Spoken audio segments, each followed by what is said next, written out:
Apa kabar saudara? Senang sekali saya Bambang Kalitus dapat menjumpai Anda dalam Sapa Redaksi on Location.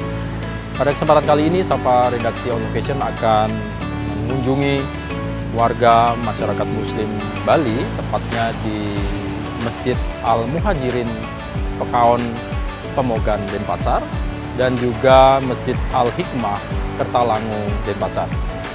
Kita ingin melihat keunikan di tempat ini, di dua masjid ini, sekaligus juga ingin mengetahui bagaimana persiapan mereka dalam rangka melaksanakan Ramadan dan juga ibadah sholat Idul Fitri tahun ini. Untuk itu ikut saya dalam Sapa Redaksi on Location.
Lain. Waduh, luar biasa nih. Terima kasih sebelumnya Pak Dhani sudah ngajak kita sedikit jalan-jalan tadi melihat masjid ini Pak, megah sekali ya Pak ya.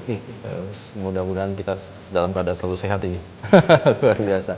Nah saudara, saya sekarang bersama dengan akrabnya dipanggil Pak Dhani. Pak Dhani boleh dikatakan sebagai salah satu sesepuh atau orang yang dituakan di Masjid Al-Muhajirin Pemogan Kepaon Pemogan Denpasar, Bali.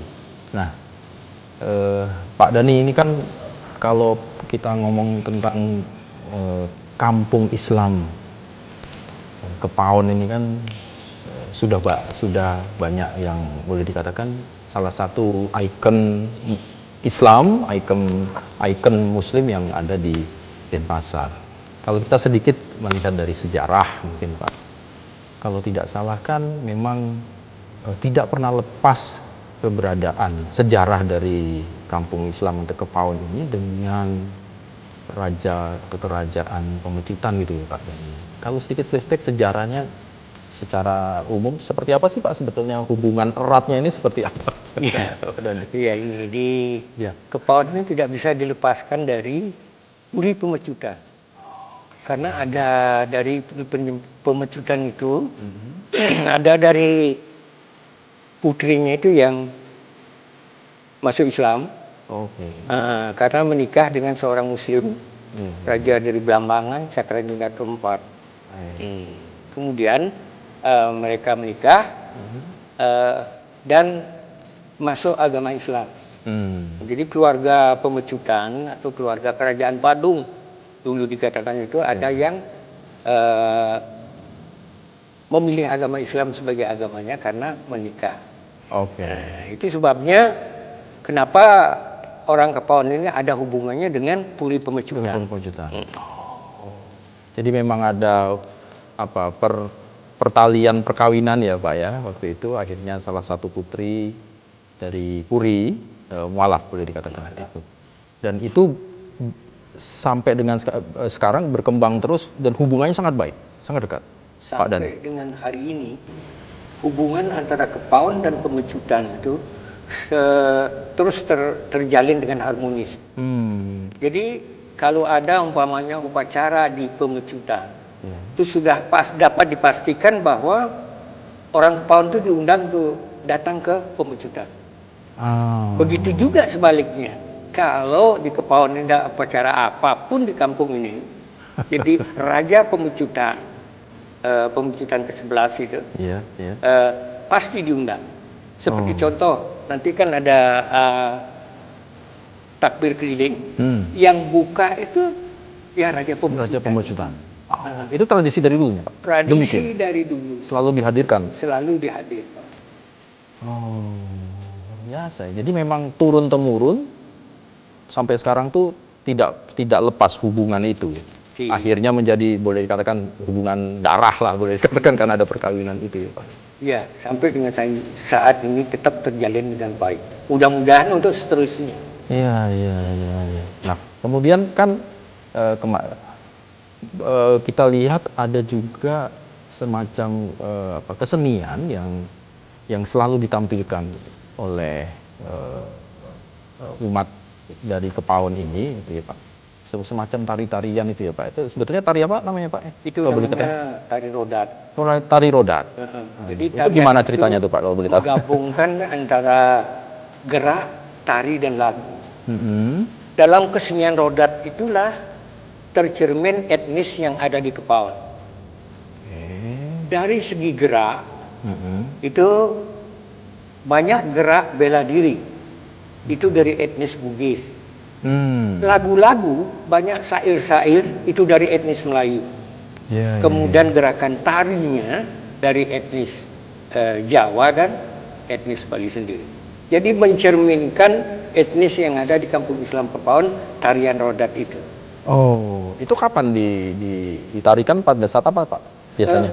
Umumnya di Kepaon ini kalau ada anaknya yang menikah, itu tari rodat pasti dihadirkan.